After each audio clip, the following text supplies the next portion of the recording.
Hello everybody, Ben Woodruff here with another falconry video. Today's video going to be talking about an interesting subject about how United States falconry is one of the best things and one of the worst things to happen to longwinging. But before I jump into that, if you haven't already, if you could please hit subscribe, it really does help me keep this channel afloat. And again, I always appreciate all your comments, and it's really good to help keep the falconry community all over the world interconnected. It's one of the things I really love most about doing this channel. But jumping right in, falconry is, when we say falconry, that's come to mean all different kinds of things. Oh, I'm a falconer. Here's me with my eagle. Well, if you're traditional European falconry, you would be an Austringer, not a falconer, because that's not a falcon, right? So especially in the United States, we're just so loose with language, and we use falconry often to mean working with any bird of prey. Today, though, I am talking specifically about longwings, which are big falcons, right? Well, any falcon, but that is a kind of a casual phrase. Longwinging or a longwinger is somebody who is flying a big falcon, because falcons have long, narrow wings, so narrow that they really aren't good at gliding. They have to flap non-stop to stay afloat and to keep moving, where a lot of other raptors can glide very well, very efficiently. So what I'm saying about this today is, though, United States falconry specifically, why is it so good for longwinging, and why is it one of the worst things to happen to longwinging? And that's kind of what I want to talk about. So United States has no known history of falconry. It kind of came into existence from scratch. Now, in one of my other videos where I talk about Plumado falcons in Mesoamerica, I talk about how it is possible that some form of falconry in a couple of instances could have existed in the Americas, in the New World, but we don't know for sure. And there's certainly no well-defined documentation of it as far as training falcons to hunt. So, falconry in the United States, therefore, is very recent, and it has no rich tradition. Most countries of the world where falconry is practiced have rich heritages. There's clothing specific to the sport that's worn, very specific equipment, very specific training practices. And in most regions, there are specific species that the area is well known for. They may have all of these species available, but it's like, we are from this country, we hunt with this, this, and this. What about all of these? That is not our way. That's not what we do. We don't have that in the United States. United States falconry is so recent, we kind of looked across the seas to other parts of the world, especially European falconry. But there was no internet, and it's not like there was a lot of falconry books running around the United States because there was no falconry in the United States. And so the people who pioneered it were kind of like, oh, what do we do? And we had species here that are nowhere else in the world. For example, the Cooper's hawk, kind of comparable in some ways to a goshawk, which is closely related to, but more similar in size to a Eurasian sparrowhawk. And so it's like, oh, is this a good bird? We could try it out. Let's see what they do. Ah, it's stuck in my face. I mean, it was new. It was all new. We didn't know what was what. Some species, like the peregrine falcon, yeah, they're all over the world. Most countries of the world have peregrines in them. But some things like a prairie falcon, what's that? Well, it's a new world species. You don't have it anywhere else. Well, should we try it? Okay. Things like red-tailed hawks, which is a buzzard. It's a soaring hawk. And most countries of the world would have looked at that and be like, we don't fly buzzards in this country. They're less spirited hunters. And we're like, oh, I don't know. Hey, here's a big bird. Let's try it. Turns out they're great, wonderful birds. How many falconers all over the world now are even flying captive-bred red-tailed hawks? And of course, the Harris hawk, is one that revolutionized the sport. So that is kind of where we came into it. So what are the positives of when I say America, I'm used to dealing in paleontology and archaeology and biology, and when I say America, I think, Alaska, Canada, Greenland, United States, Mexico, Central America, South America. That's America. Okay, so I don't mean America. I mean the United States of America. What's so good about falconry, falcon flying, longwinging, and what's so bad? Well, one of the best things, first of all, I already mentioned, kind of part of one of them, is that we had no history. We had no background. We had no tradition or heritage to draw from, but also to keep us from innovating. So United States falconry, we have pioneered a lot of new species, a lot of new training techniques, a lot of technologies and equipment ideas have come out of the United States because there was nobody being like, no, that's not the way we do it. That's not the way we do it in this country. Falconry, because it's not being handed down. Now maybe you start to have some of that. Now falconry in the United States has been around long enough that maybe you have some of that. But particularly with falcons, nobody told us that you could or couldn't fly this or that species. And so it's like, hey, let's just try this. The second really good thing, in addition to the opportunity for innovation, is public lands. Many countries of the world have developed over time to where land ownership of open country is very privatized. And so if you're going to fly a bird, you have to ask every separate landowner that your bird might fly over their land.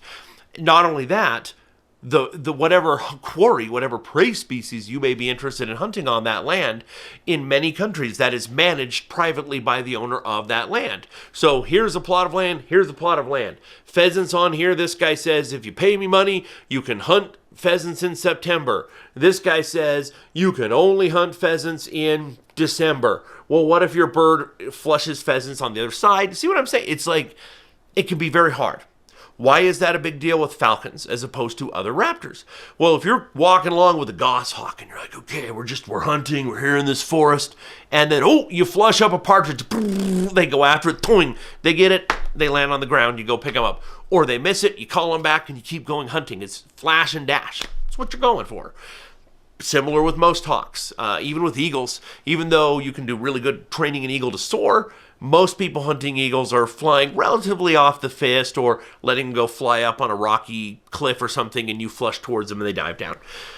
So that's a much more controlled situation. Most falcon flying, most large falcon flying requires vast open country. Okay, if you have a plot of land, a plot of land, a plot of land, a plot of land, and everybody has different permission, yes, you can hunt here. No, you can't. Different time of year you can hunt. And you're trying to train, my falcon flew up, circled up, it went upwind a mile, and it went up 3,000 feet, and then it came overhead, and then I flushed prey, and it dived, but it missed, so it kept chasing the prey, and it goes over several other plots of land into where now it's made the kill on somebody's property that I don't have permission on. Oh, that's a rough situation. That style of land ownership is not conducive to falcon flying, to long wing flight style. Now, here in the United States, where the federal government will just be like, there's huge tracts of thousands of miles of public land, and is there prey that our birds can hunt, quarry they can hunt? Yes, there is, and we, the federal government or the state, will manage it. So anywhere on that public land you have the right permit, go hunt a sage grouse or go hunt a duck, whatever. So that's great. If I'm flying a gyrfalcon and it circles up and it dives and it chases miles away, doesn't matter. I'm not worried. Get out my radio telemetry or my GPS telemetry, track them down, and find them. You got to be swift about it, but so they don't get eaten by an eagle. But the point is that vast open land allows for falconry that many parts of the world haven't seen for hundreds of years. Because as land ownership gets divided up, it's not conducive to that. Now you have a shotgun, you have a goshawk, you can do it in one little plot of land, but that's one of the best things. So some of the long winging, some of the true falcon flying that has come out of the United States has been among the highest caliber the world's ever seen. Because thousands of square miles open right in front of you, and you're not worried about the king getting mad if you go on his land. That sort of situation. You just let them fly, take all the space you want.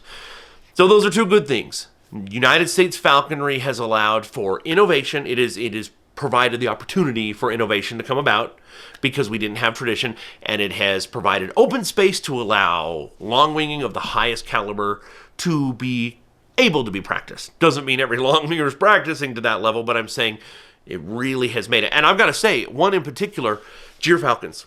Gyrfalcons need a lot of space, and they love to tail chase. Even if you have them up and then they dive, they love to tail chase.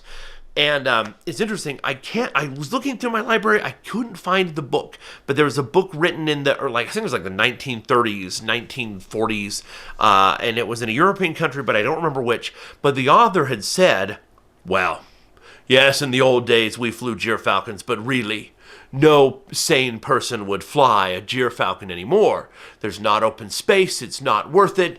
So we shouldn't do it. Fly something like a peregrine falcon, something that's a little more reliable. A gyrfalcon, there's just not the open space to do it. It's a falcon species that will not be seen in falconry anymore. It was kind of the talk. And it's like, well, now look, in the United States, gyrfalcons and gyrfalcon hybrids, it's like, hey, we've got open land, let's do it. And that is my favorite falcon to fly. It's not my favorite falcon species, but gyrfalcons, for me personally, are the most rewarding falcon species to fly. They take the most effort, but have just the absolute highest reward to see them in action. So those are the good things. What about the bad things? It's pretty hefty to be like, oh, United States falconry is ruining longwinging. Well, what do I mean by that? It's not ruining it, but it can't ever fully take off. And increasingly so. I'm seeing fewer and fewer and fewer people taking on a longwing in the United States. And here's there's kind of a few reasons why. So one of the first reasons is kind of a biological, geographical one. And that is most countries that do practice falconry and will do it with a large falcon, they'll have three options. They'll have three falcon options. Maybe more, but at least three. They will have a peregrine falcon, native to their land. They will have, and then two other something else's. Like, oh, we got a peregrine and a saker falcon and a lanner falcon. Or we got a peregrine falcon and a lugger falcon and a lanner and a saker, okay? And all these countries will also often have gyrfalcons coming in, but you always have 3 or 4 large falcon options. Now, if you can take a bird from the wild and trap it, you have those 3 or 4 options that all have different strengths and weaknesses. And if you have captive breeding, most countries of the world that allow captive propagation of raptors, it's usually you don't need a license, or the license is fairly minimal, and it's just like, hey, you're just like raising fine racing pigeons. You don't need a license for that. Oh, you want to raise falcons? Okay, go ahead and do it. And so captive bred falcons are readily available in many other countries. It's not that way in the United States, okay? In the United States, for the most part, we have, in the wild, 2 falcon options. The peregrine falcon, which is an amazing bird, an amazing choice, and a prairie falcon. Now, gyrfalcons do come in, and we have smaller falcons, like kestrels and merlins and aplomatos, okay? But really, you have peregrines and prairies are the 2 common large falcons here. We have not been allowed to take peregrines for the wild for all of my falconry career until, about 10 years ago. And even now, it's very, very limited. So if you want a peregrine in the United States, you have to get it from a breeder. It has to be captive bred, unless you're one of the very few people to fly one from the wild, okay? Which is hard to do. So you have prairie falcons. Now, we do have gyrfalcons that do come down into the lower 48 states from time to time, but somebody trapping in the lower 48, a gyrfalcon's very rare. Not many people do it. Don't try to pursue it. So that leaves only one option, a prairie falcon. And that's what most longwingers who were pioneering falconry in the United States did it with. Prairie falcons are amazing game hawks. They hunt well, they're hard hitters, but they are not, in my opinion, a beginner's bird. They're difficult. They take a lot of extra thinking on your feet. And my personal experience with them, both captive bred, wild, imprinted, non-imprinted, passage, any age, is that I have seen vast inconsistencies. Like, okay, today I'm going to fly great. Then the next day I just dink around 5 feet off the ground and don't want to go up. And the next day I do good. It's harder to dial in a prairie falcon than a peregrine falcon. But that's basically the one and only falcon from the wild readily available to United States falconers. So if you want a peregrine, pretty much you have to buy it. Because, again, it's very limited entry to get a permit, and very few for a peregrine, and very few states allow it. So prairie falcon's your choice if you want a wild one.